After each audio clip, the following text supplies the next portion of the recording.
Nous sommes de retour dans cette édition du 17 septembre 2024 et désormais, il est l'heure de retrouver Mathieu Driol. Bonjour Mathieu. Bonjour Louis-Antoine.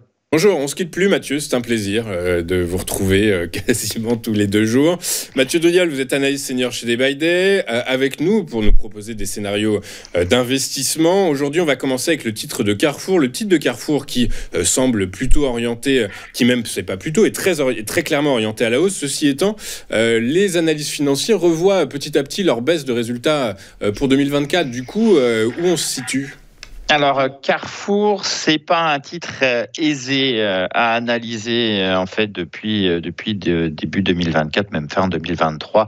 On voit cette lente pression baissière à l'image de la moyenne mobile à 200 périodes. On a eu deux gaps baissiers d'ouvert, un courant décembre et puis un courant mai, à chaque fois ayant mené à la formation de nouveaux plus bas, mais des mouvements d'une certaine façon un petit peu sans lendemain, avec certes des accélérations, mais des phases de reprise assez conséquentes. Et la dernière, qui a commencé en août, montre un petit peu de force, puisque les cours ont refranchi déjà une résistance à 14,84 et sont passés au-dessus de cette moyenne. Alors les précédents passages au-dessus de la moyenne étaient très brefs, à l'image du dernier courant mai, 2-3 séances au-dessus, et puis gap baissier, réintégration. Pour l'instant, ça n'a pas l'air d'être le cas ici.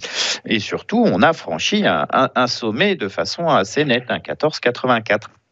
Ce qui pourrait se passer éventuellement, c'est une phase de retour sur 14,84 pour confirmer ce niveau qui, d'ancienne résistance, deviendrait support, ce qui viendrait d'une certaine façon améliorer les perspectives, puisqu'on aurait la formation d'une polarité. Et en analyse technique, quand on a une polarité, c'est-à-dire une transformation de niveau ici, donc de résistance à support, ça caractérise souvent une dynamique haussière ici en place et plutôt saine. Les perspectives pour l'instant ne sont pas extrêmes, puisque c'est un retour sur 15,57 voire 16,02, la zone de résistance forte à moyen terme. En tout cas, on note que Carrefour essaye de retrouver un petit peu d'allant aussi.